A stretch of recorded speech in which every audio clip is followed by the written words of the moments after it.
आपल्या सर्वांना संबोधित करण्यासाठी आमंत्रित करते राज्याचे लोकप्रिय उपमुख्यमंत्री नामदार एकनाथभाई शिंदे साहेब।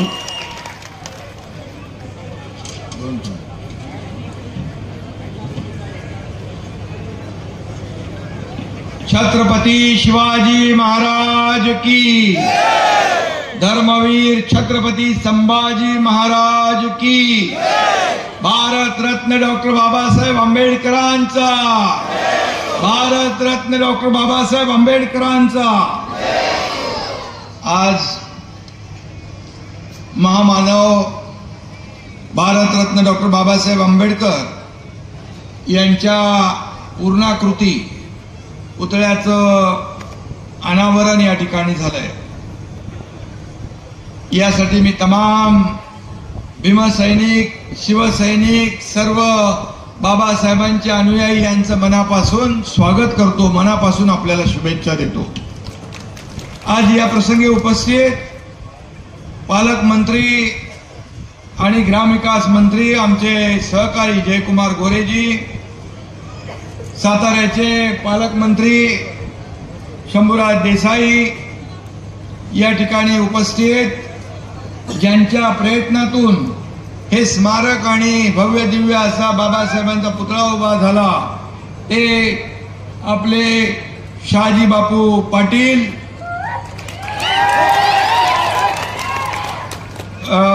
आमदार बाबासाहेब देशमुख, आमदार समाधान आवताडे, आमदार राजू खरे, दीपक आबा साळुंके, आयुष्यमान धम्मदीप बंदके, आपले बंतेजी, सर्वजण नावं घेत नाही पण सर्व बंतेजी, ज्योतिताई, शिवाजीराव, देवीदास, चेतन सिंग, महेश, सर्व व्यासपीठावरील सन्माननीय मान्यवर, महायुतीचे सर्व पदाधिकारी आणि कार्यकर्ते, माझ्या तमाम लाडक्या बहिणी, लाडके भाऊ, लाडके शेतकरी, लाडके ज्येष्ठ, सगळ्यांचं मनापासून मी स्वागत करतो आणि आज आपल्याला शुभेच्छा देतो। खरं म्हणजे बाबासाहेबांच्या पुतळ्याचं अनावरण झालं, स्मारकाचं अनावरण झालं, त्यापूर्वी मी आणखी एका सर्वसामान्य लोकांना जीवदान देणाऱ्या महाआरोग्य शिबिराला देखील भेट देऊन आलो। मला वाटतं बापू आपल्या या सांगोल्यामध्ये एवढं महाआरोग्य शिबिर पहिल्यांदा झालं आणि त्या ठिकाणी जे जे कोणी रुग्ण येतील त्यांना पुढची जी काही ट्रीटमेंट, उपचार पाहिजे ते देखील विनामूल्य मंगेश चिवटे आणि त्यांची टीम मुंबई सारख्या मोठ्या हॉस्पिटलमध्ये करण्याचं देखील या ठिकाणी नियोजन केलंय। त्याबद्दल मी या आरोग्य विभागाच्या टीमचं पण मनापासून अभिनंदन करतो। खरं म्हणजे बापू, खरं म्हणजे तुमच्या लोकांचं प्रेम बघून एकदम ओके वाटतंय।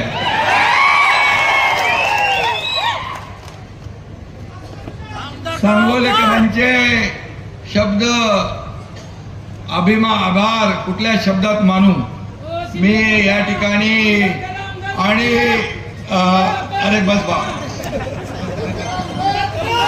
आणि म्हणून गेले काही दिवस मी आभार यात्रेच्या निमित्ताने सगळीकडे फिरतोय। इथं पण मी बापूंना ज्यांनी मतदान केलं त्या सर्व मतदारांचं देखील अभिनंदन करतो आणि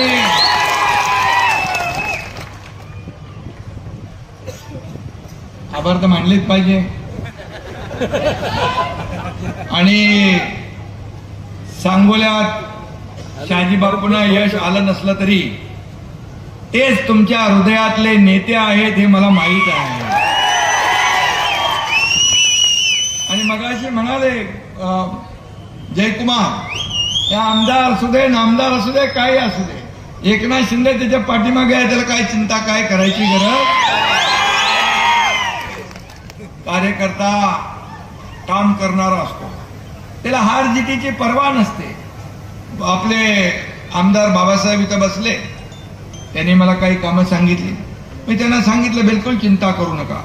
एकनाथ शिंदे असा आहे की या गेल्या 2.5 वर्षामध्ये कुठल्या पक्षाचा आमदाराला कधी मी बघितलं नाही, त्याचं काम कसं होईल हेच मी पाहिलं आणि तो आनंदात आपल्या मतदारसंघात जाईल आणि विकास प्रकल्प राबवेल हे मी पाहिलं. आणि म्हणून बापू तुमच्या मतदारसंघात किती पैसे आले? 5,500 कोटी रुपये आले.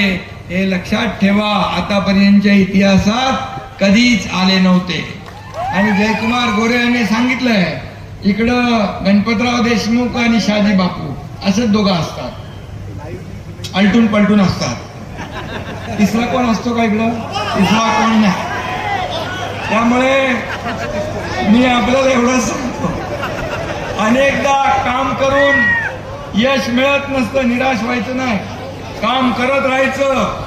आणि म्हणून लोकांनी मला काय दिलं यापेक्षा मी लोकांना काय दिलं आणि काय देणार हे लक्षात ठेवायचं आणि काम करायचं. आणि म्हणून मी आपल्याला एवढंच सांगतो बापू, एखादी मॅच हारला म्हणून विराट कोहलीची बॅट थंड पडत नाही. पुढल्या मॅच मध्ये दुप्पट जोराने तुटून पडते आणि चॅम्पियन ट्रॉफी घरात येते. त्यामुळे चिंता करू नका. मगाशी ज्योतिताई म्हणाल्या, काय म्हणाल त्या गाडीमधून येताना दीपक आबांच्या बद्दल, एका गाडीत होते. पण बापूसाठी मी एकच शब्द उच्चारतो, टायगर अभी जिंदा है.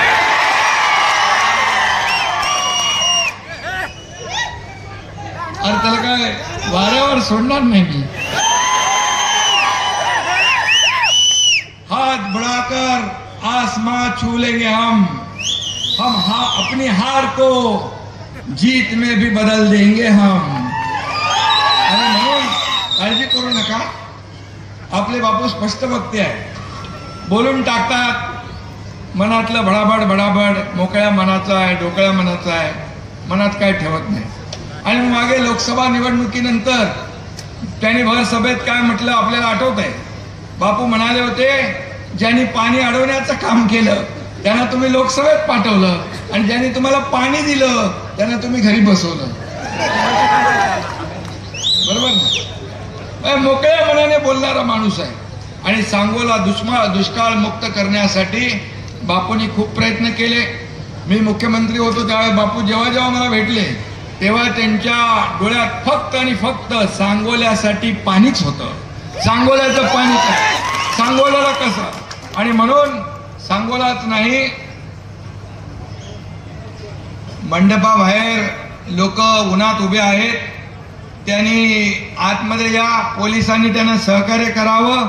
आतमध्ये इकडे जागा आहे, मधल्या पॅसेजमध्ये तिकडे जागा आहे, पोलिसांनी सहकार्य करून त्यांना आतमध्ये सोडावं. उन्हामध्ये ते उभे आहेत, ऊन जोरात आहे.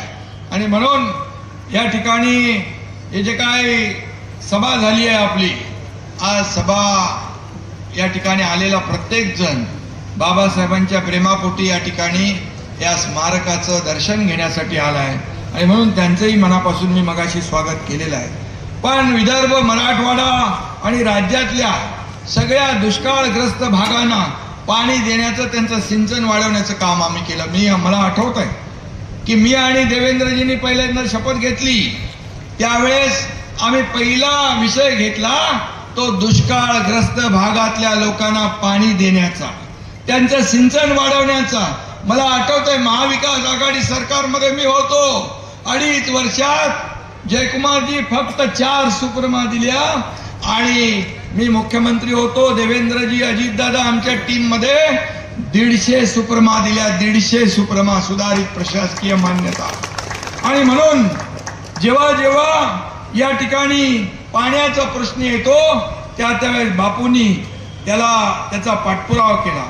आणि परवाच मंत्रिमंडळात देखील म्हैसाळ उपसा सिंचन योजनेसाठी सौर ऊर्जा प्रकल्प उभारण्यासाठी 1,500 कोटीला देखील मान्यता आपल्या सरकारने दिली आहे.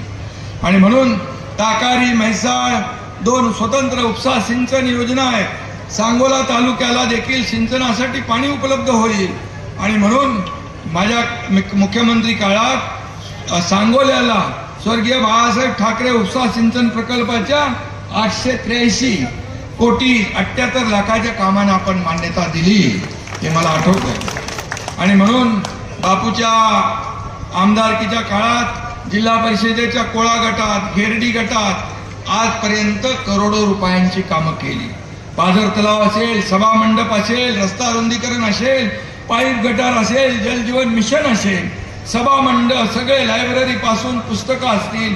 या तालुक्यात दलित वस्ती, नवबौद्ध समाजासाठी बापूंनी देखील या ठिकाणी मोठ्या प्रमाणामध्ये कामं केलेली आहेत. आणि म्हणून या ठिकाणी बापू, आपण लढवय्या माणूस आहे. अन्याय दिसला तर सत्तेवर लाथ मारून उठतो, मदतीसाठी धावून जातो, तोच खरा शिवसैनिक असतो. हे बाळासाहेबांचं मंत्र दिलेला, बाळासाहेबांचा जो 86% समाजकारण 20% राजकारण, या त्यांच्या मूल मंत्रावर आम्ही चालतो आहे. खरं म्हणजे बापू भरवशाचा माणूस आहे आणि या अडचणीच्या काळात धावून जातो. आणि म्हणून खरोखर सांगतो, आम्ही जेव्हा उठाव केला, शंभूराज इथं आहे, आम्ही जेव्हा उठाव केला तेव्हा पहिल्या दिवसापासून बापू माझ्या बाजूला खांद्याला खांदा लावून पहाडासारखा उभा होता, पहाडासारखा उभा होता. आणि सगळे स्ट्रेस मध्ये होते तिकडं सगळे. तेव्हा तर मोठं ऑपरेशन होतं. मी डॉक्टर नसलो तरी मोठमोठे ऑपरेशन करतो मी, आणि त्यातलं एक मोठं ऑपरेशन होतं. आम्ही सगळे स्ट्रेस मध्ये होतो, पण बापू विनोद करायचे, बापू गप्पा मारायचे, बापू सगळ्यांना हसवायचे. अख्ख्या गुवाहाटी मधला पर्यटन व्यवसाय वाढून डबल नाही चौपट केला बापूच्यामुळे झाला.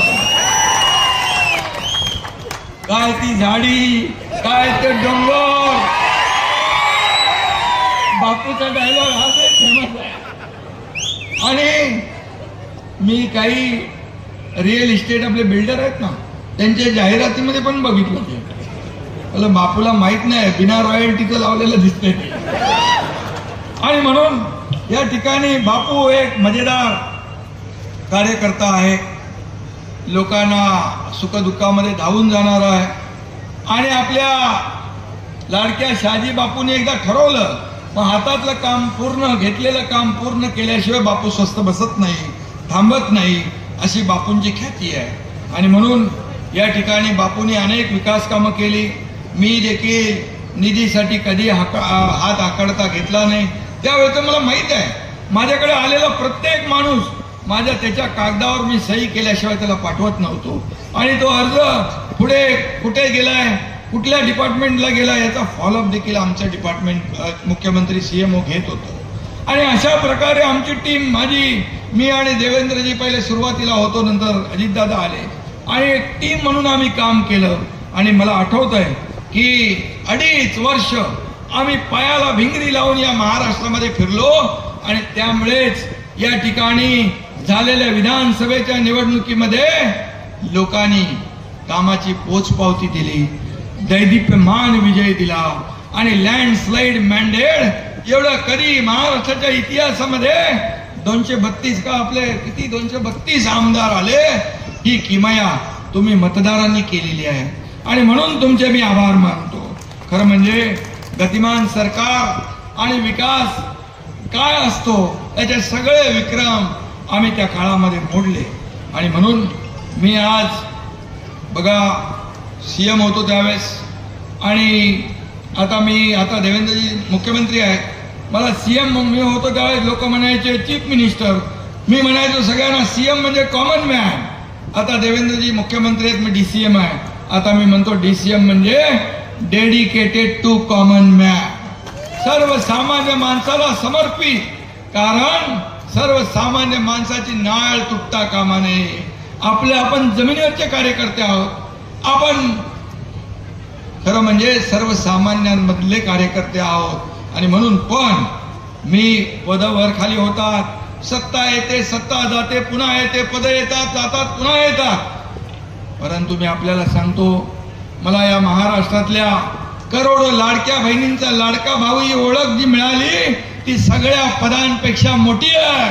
आणि हे मी माझं भाग्य समजतो. आणि म्हणून मी आपल्याला एवढंच सांगतो, खुर्च्या बदलल्या, मन बदलली नाहीत, इरादे बदललेले नाहीत. दिल वही, इरादे वही और हौसले भी वही आहे.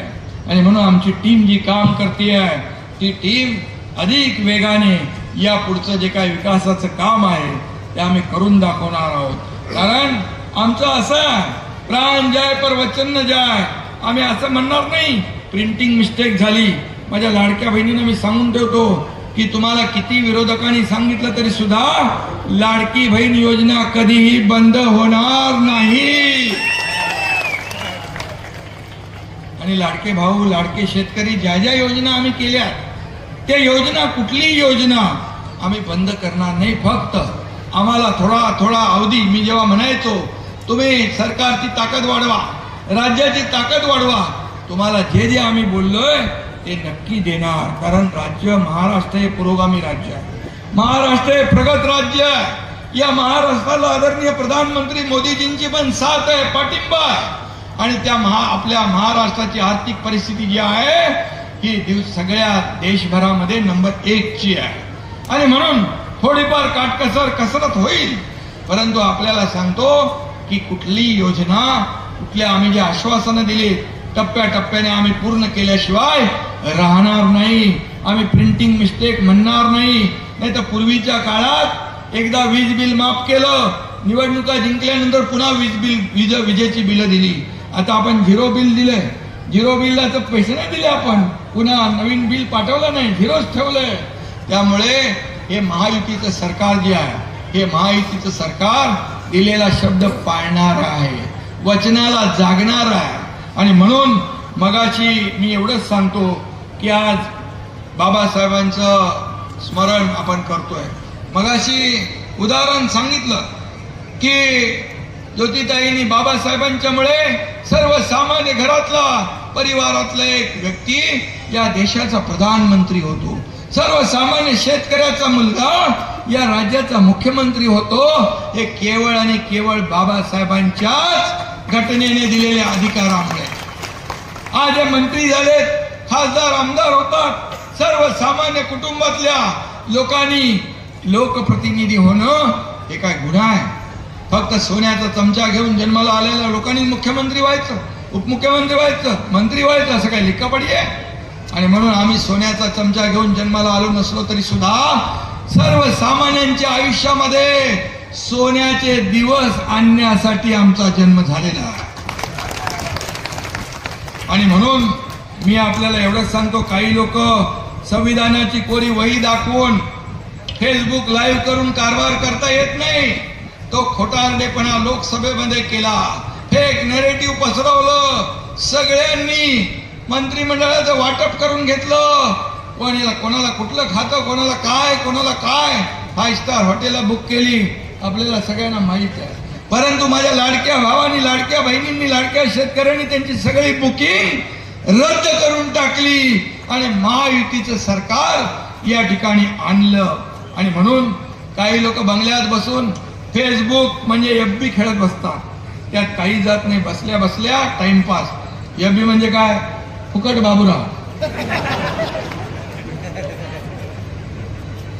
मी सुद्धा FB आहे, पण महाराष्ट्राचा फेवरेट ब्रदर, लाडका भाऊ, फरक आहे, फरक बघा. आणि म्हणून आम्ही पद येतात जातात होतो. बाळासाहेब सांगायचे पद येतात जातात, सत्ता येते जाते, पण नाव जाता कामा नये.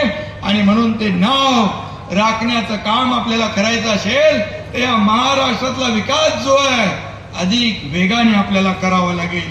आणि म्हणून मी आपल्याला एवढंच सांगतो की शिवसेना 80 जागा लढल्या, 60 जागा जिंकल्या. आज जे आमच्यावर बेईमानीचा शिक्का लावतात, आमच्यावर आरोप करतात, काय एकनाथ शिंदे शेतकऱ्याच्या मुलानं मुख्यमंत्री झालं, तुमचं का पोटदुखी? 2.5 वर्षात तुम्ही घरी बसला. हा 2.5 वर्षात लोकांच्या दारात गेला, घरात गेला, शेतावर गेला, बांधावर गेला. माझ्या लाडक्या बहिणी, लाडक्या भावांसाठी, शेतकऱ्यांसाठी योजना केल्या, का पोटात दुखतंय तुमच्या? आणि म्हणून बाळासाहेब सांगायचे, कार्यकर्ता घरात नाही लोकांच्या दारात शोभून दिसतो. आणि म्हणून आम्ही शासन आपल्या दारी घेऊन आलो. का शासन आपल्या दारी? काय होतं? का योजना पूर्वी नव्हत्या? का लाभार्थी नव्हते, का लाभ नव्हते? सगळं होतं, पण सर्वसामान्य माणूस कटकट नको म्हणून ते लाभ सोडून देत होते. बांधवांनो आणि भगिनींनो, मी आपल्याला सांगतो, शासन आपल्या दारीमध्ये आम्ही तिघही जायचो, मी जायचो, देवेंद्रजी जायचे, अजितदादा आम्ही जायचो आणि त्या ठिकाणी जागेवर अगदी दाखल्यापासून, ट्रॅक्टर पासून, पॉवर टिलर पासून, ड्रोन पासून, हार्वेस्टर पासून सगळं घराच्या किल्ली पासून आम्ही तिथं द्यायचो. मी आपल्याला सांगतो, मला समाधान आहे की 5 कोटी लोकांना शासन आपल्या दारीमधला लाभ मिळाला. 5 कोटी लोकांना. हे सगळे जे निर्णय घेतले आपण, हे सगळे निर्णय घेतले यामुळेच तुम्ही एवढ्या मोठ्या जोरदार या मतांचा वर्षाव केला. आणि म्हणून मी आपल्याला एवढंच सांगतो, काही नेते बघा, आमचं सगळं भोळा बाबड, आमचा बापू पण एकदम कधी तो मनामध्ये ठेवत नाही. त्याच्याबरोबर खरं म्हणजे इथं सुरेश आहे, आपला दिलीप बाबा आहे, दीपक बाबा गाडीमध्ये एकत्र बसले. बापूला माहित आहे की यो माणूस जर सहकार्य केला असता तर बापू निवडून आला असता, पण एका गाडीत बसले ते, एवढा मोठ्या मनाचा. आणि म्हणून आमची सगळी माणसं सरळ साधी आहेत, पण काही चक्के पंजे नाही. पण काही लोक दिसायला साधी असतात, साधी बिधी असतात, इनोसंट असतात, पण चेहरा भोळा आणि भानगडी सोळा असे लोकही असतात. आणि त्यामुळे आपण चेहऱ्यावर जाऊ नका. मी पण चेहऱ्यावर जाऊन फसलो इतके वर्ष. आणि म्हणून मी आपल्याला एवढं सांगतो, आपल्याला काम करायचं आहे, या सांगोल्याचा विकास करायचा आहे आणि या जिल्ह्याचा विकास करायला पालकमंत्री इकडे सक्षम आहेत. या ठिकाणी सरकार त्यांच्या पाठीशी उभं आहे. आणि म्हणून मी आपल्याला एवढं सांगतो की बापू विकासाचं जे धोरण आहे ते तुम्ही लावलं, खऱ्या अर्थाने ते पूर्ण करण्याचं काम आपलं सरकार करेल. आणि आपण बिलकुल आता आमदार जे आहेत ते आपले सहकारी आहेत असं समजून आपण काम करा, एकमेकाच्या हातात हात घालून काम करा. आणि मगाशी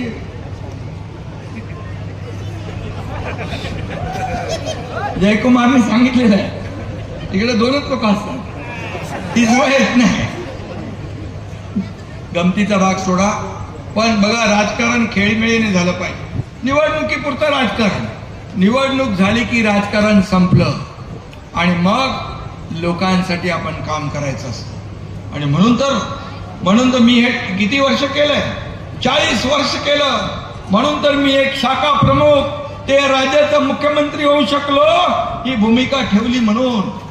आणि मग माझ्याकडे कोणी आलेला, मी परमेश्वराकडे एवढीच प्रार्थना करतो की माझ्याकडे आलेला कोणीही खाली हाताने वापस जाता कामा नये. इथं देना बँक आहे, लेना बँक नाही. आणि म्हणून मगाशी अनेक उदाहरणं दिली, वर्षाची दिली, इतर दिली. आज आम्ही एक टीम म्हणून काम करतोय. आज टीम म्हणून या राज्याला पुढे नेतोय. आणि म्हणून या राज्याला नंबर 1चा आपल्याला करायचं आहे. मी पुन्हा एकदा सांगेन, आदरणीय प्रधानमंत्री मोदीजींनी 10-11 वर्षापूर्वी देशाची विकास यात्रा सुरू केली. खऱ्या अर्थानं आज आपण पाहतोय, विकास होताना पाहतोय, आपल्या देशाचं नाव जगभरामध्ये रोशन करताना पाहतोय, देशाचा नावाचा डंका जगभरात पिटताना पाहतोय. आणि याचा अभिमान आपल्याला असला पाहिजे. गेल्या 10 वर्षात देश किती बदललाय बघा आपण. बघा, आज दारिद्र्य रेषेखालची 35 कोटी लोक वर आले, 80 कोटी लोकांना मोफत राशन मिळतंय. किती लाडक्या बहिणींना जनधन योजना, लखपती दिदी, जे आपण पण लाडक्या बहिणींची योजना केली. आज कितीतरी योजना, शेतकरी सन्मान योजना, सगळ्यांच्या जीवनामध्ये बदल घडला पाहिजे. काँग्रेस म्हणायची गरिबी हटाव, गरिबी हटाव, गरिबी हटाव. गरीब हटली नाही, गरिबी नाही हटली, गरीब हटला. परंतु आपल्या या सरकारच्या काळात, केंद्र सरकार मोदीजींच्या काळात गरिबी हटवण्याचं काम केलं, सर्वसामान्य माणसाच्या जीवनामध्ये बदल घडवण्याचं काम केलं. तेच काम आपल्या राज्यामध्ये आपण करतोय. आणि म्हणूनच मी आपल्याला एवढंच सांगतो, बाकी आज जास्त काय मी कुणावर टीका करत नाही, कारण आपल्याला काम करायचं, आपण काम करणारे आहोत. या एकनाथ शिंदेवर किती आरोप केले, किती आरोप करणार. उठता बसता झोपता उठता स्वप्नात सुद्धा एकनाथ शिंदे एकनाथ शिंदे एकनाथ शिंदे. काय केलं एकनाथ शिंदे? स्वतःसाठी काय केलं? सर्वसामान्य लोकांसाठी केलं, सर्वसामान्यांना न्याय देण्यासाठी केलं. या महाराष्ट्रातला प्रत्येक घटक सुखी झाला पाहिजे याच्यासाठी आपण धडपड केली. आणि म्हणूनच मला आपल्याला एवढंच सांगतो की परवा मला इथून जवळच समाधान पंढरपूरचे आमदार आहेत, मला जगद्गुरु संत तुकाराम महाराजांचा राष्ट्रगौरव पुरस्कार मिळाला. संत तुकाराम महाराजांचा पुरस्कार मिळाला, मला फार समाधान वाटलं. त्यापूर्वी दिल्लीमध्ये शूरवीर महापराक्रमी महाजी शिंदे पुरस्कार मिळाला. आणि या महापुरुषांचा पुरस्कार मिळणं हे देखील माझ्यासाठी भाग्याचं आहे. त्याचबरोबर गेल्या आठवड्यात कुठला इंडियन एक्सप्रेस मध्ये 100 पॉवरफुल माणसांच्या लिस्ट मध्ये देखील माझं नाव होतं. मी काय स्वतःची तारीफ करत नाही, मी मुख्यमंत्री नसताना मिळालेले पुरस्कार आहेत, हे तुमचे पुरस्कार आहेत, हे जनतेला मिळालेले पुरस्कार आहेत. आणि म्हणून मी जेव्हा जेव्हा मला जे पुरस्कार मिळतात मी ते जनतेला सुपूर्द करतो, जनतेला अर्पण करतो. मी एक असा कार्यकर्ता. आणि त्यामुळे मला किती तुम्ही आरोप केले तरी सुद्धा मी बिलकुल आरोपाला कामानेच उत्तर देणार, आरोपाला आरोपातून उत्तर देणार नाही. आणि म्हणून मी बाकी काय आज बोलत नाही. पण या शिवसेनेमध्ये बाळासाहेबांच्या विचारांची शिवसेना पुढे नेण्याचं काम, आज बाबासाहेबांचं स्मरण करतोय आपण. आज 14 एप्रिल बाबासाहेबांची जयंती आता पुढे येते, त्याचं औचित्य साधून आपण या स्मारकाचं आज भव्य दिव्य असं लोकार्पण केलंय. आज आपण मुंबईमध्ये हिंदू मिल या ठिकाणी बाबासाहेबांचं स्मारक करतोय. ते जगाला हेवा वाटावा असं स्मारक हिंदू मिल मध्ये आपलं सरकार करतोय. बाबासाहेब जिथं जिथं राहिले, लंडन मधलं घर बाबासाहेबांचं आपल्या सरकारने त्याचं स्मारक केलं. बाबासाहेबांच्या जिथं जिथं पाऊल खुणा आहे, बाबासाहेबांच्या जिथं जिथं बाबासाहेब गेले, बाबासाहेबांच्या त्या आठवणी जिवंत करण्याचं काम, त्याचं स्मारकात रूपांतर करण्याचं काम आपल्या सरकारने केलं. बाबासाहेबांना काय किती लोकांनी त्रास दिला आपल्याला माहित आहे. जे बाबासाहेबांचं संविधान म्हणून संविधान खतरे में म्हणणारे, बाबासाहेबांना निवडणुकीमध्ये पराभूत करणारे हेच लोक होते. बाबासाहेब देखील म्हणायचे काँग्रेस हे जळकं घर आहे, सावध राहा. बाबासाहेबांचं स्मारक, बाबासाहेबांच्या आठवणी, बाबासाहेबांचं जे काही म्हणजे मोठेपण आहे ते मोठेपण बाबासाहेबांनी घटना लिहिली. अनेक देशाच्या घटनांचा अभ्यास करून बाबासाहेबांनी सर्वोत्कृष्ट घटना आपल्या देशाची लिहिली. आणि त्याचा आदर्श घेऊन आज केंद्र सरकार काम करतंय, मोदीजी काम करतायत, इथं आपलं महायुतीचं सरकार काम करतंय. बाबासाहेबांच्या आदर्शावर आपण चालतोय. म्हणूनच सर्वसामान्य माणूस, दलित, शोषित, पीडित हा मुख्य प्रवाहामध्ये आला पाहिजे, त्याला न्याय मिळाला पाहिजे, त्याचं जीवन बदललं पाहिजे, त्याच्या आयुष्यामध्ये चांगले सोन्याचे दिवस आले पाहिजे. हे काम आपण करतोय. आणि म्हणून हे राज्य आता सगळ्या क्षेत्रात पुढे आहे, एक नंबरला आहे. आता मध्ये मी जेव्हा दावोसला गेलो तेव्हा 2 वेळा 7.5-8 लाख कोटी रुपयाची आपण इन्व्हेस्टमेंट आणली. आता देवेंद्रजी गेले 15 लाख कोटीची इन्व्हेस्टमेंट आणली. 25 ते 26 लाख कोटी, 25 ते 26 लाख लोकांना रोजगार मिळतोय. परवा आम्ही मुंबईमध्ये केले. खूप मोठ्या प्रमाणावर लोक येत आहेत. आपल्या राज्यामध्ये इंडस्ट्री फ्रेंडली स्टेट झालेला आहे. आपल्या राज्यामध्ये उद्योग आले तर तुम्हाला नोकऱ्या मिळणार. तर MIDC आहे की नाही? MIDC बापू आपल्या इकडं जर तुम्ही जागा दिली तर उद्योग मंत्र्यांना मी सांगेन की MIDC देखील आपल्या इथे झाली पाहिजे. पालकमंत्री महोदय आपण पाठपुरावा करा, आमदार आहेत. आणि म्हणून बापू या ठिकाणी आपलं हे सरकार जे आहे रिझन देणारं नाही, ऑन द स्पॉट डिसिजन घेणारं सरकार आहे. रिझन देणारं नाही, ऑन द स्पॉट डिसिजन घेणारं आहे. आणि म्हणून मी आपल्याला एवढंच सांगतो, आमच्या लाडक्या बहिणी, लाडके भाऊ, लाडके शेतकरी, लाडके ज्येष्ठ या सगळ्यांचं मनापासून मी अभिनंदन करतो. आणि पुन्हा एकदा एवढंच मी सांगतो की शहाजी बापू, आपण जरी पराभूत झाला असाल तरी जबाबदारी आपली संपलेली नाही. बघा लोकांमध्ये किती तुमच्याबद्दल क्रेज आहे. मी रस्त्यावर येताना पाहिलं तुमच्याबद्दल किती क्रेज आहे लोकांच्या मनामध्ये. खरी लढाई तर आता सुरू झालेली आहे आणि त्यामुळे मी आपल्याला सांगतो, तुम्हाला इथं आता पक्ष म्हणून मी सांगतो, शिवसेना वाढीचं काम तुम्ही करताय. गाव तिथे शिवसेना, घर तिथे शिवसैनिक, या सगळ्या गोष्टी आपण करतो. आता महायुती आहे, आपलं महायुतीचं हे व्यासपीठ आहे आणि म्हणून महायुती मजबूत करण्यासाठी येणाऱ्या प्रत्येक निवडणुका आपल्याला जिंकायची आहे. आणि म्हणून त्यासाठी एवढंच सांगतो, बापूंना देखील मी असं मोकळं ठेवणार नाही. बापूला देखील जबाबदारी देईन आणि त्यासाठी मी आपल्याला पुन्हा एकदा, आपण एक मोठं पुण्याचं काम आज केलं.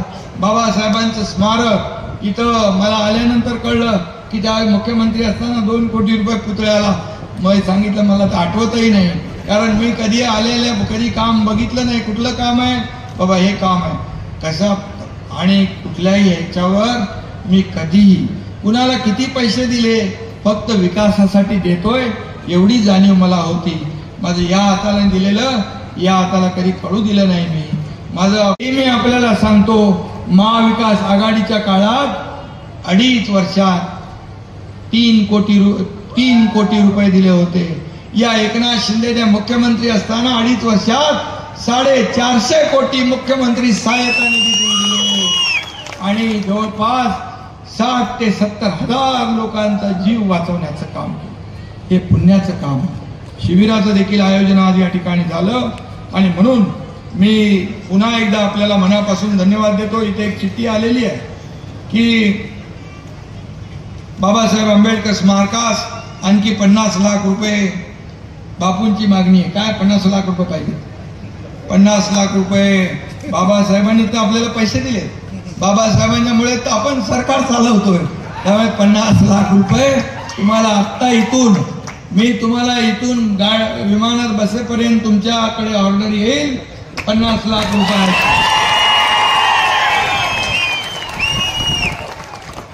आणि त्यामुळे मी पुन्हा एकदा आपल्याला मनापासून सगळ्यांना धन्यवाद देतो. आपण भर उन्हामध्ये या ठिकाणी अगदी तिथे नजर पोचत नाही तिथपर्यंत या ठिकाणी लोक उभे आहेत. त्या सगळ्यांचं मनापासून मी स्वागत करतो, मनापासून आपल्याला धन्यवाद देतो. बापू, तुमचं पुन्हा एकदा मनापासून अभिनंदन. बापूकडून लक्षात घेतलं पाहिजे की मनाचा मोठेपणा कसा ठेवायचा असतो. माझं आणखी मन मोठं होणार आहे तुमच्याकडे बघू. पुन्हा एकदा शुभेच्छा, धन्यवाद. जय हिंद, जय महाराष्ट्र, जय भीम.